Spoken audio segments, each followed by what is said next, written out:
Hi! Ako pala si John Mike, isang OFW dito sa Osaka, Japan. Tara guys, samahan nyo ako pamunta ng Tokyo para umattend ng isang orientation sa ina-applyan kong company. Palayo-layo din yung nilalakad ko papuntang bus station. Ito pala sa Japan guys, kailangan talaga malakas ang loob mo. Dapat sanay ka sa pagiging independent kasi mahuhomesick ka talaga dito. Naghihintay na pala ako dito kung kailan magsisimula ang orientation. Dami rin pala kaming nag-apply. Dito sa Japan parang Pilipinas na rin kasi peso ang currency na gamit nila.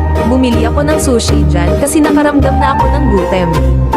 Di ka talaga magugutom pag alam mo lang dumiskarte. Tulad ng manghingi ka sa katabi mo diskarte na yun. Pag di ka binigyan sa pakin mo, ina-applyan ko pala dito sa Tokyo Macho Dancer kasi sabi na paldo daw yung kita sa pagmamacho dancer. Ito na nga nagsimula na ang orientation.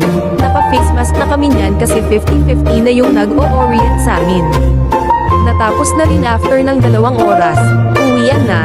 Summer na pala dito sa Japan kaya sobrang init. Tanghalian na pala kaya maghahanap ako ng restaurant dito sa Tokyo. Sa sobrang init lumalabas na ang kapugian ko. Sa paghahanap ko nakakita ako ng Jollibee dito sa Japan kaya dali-dali akong pumasok para kumain. Maganda pala Jollibee dito sa Tokyo, Japan kasi mga Filipino lang din yung mga staff tapos ang sarap pa ng chicken nila lasang dinosaur tapos yung drinks nila lasang dagat at yun lang guys, thank you sa panonood.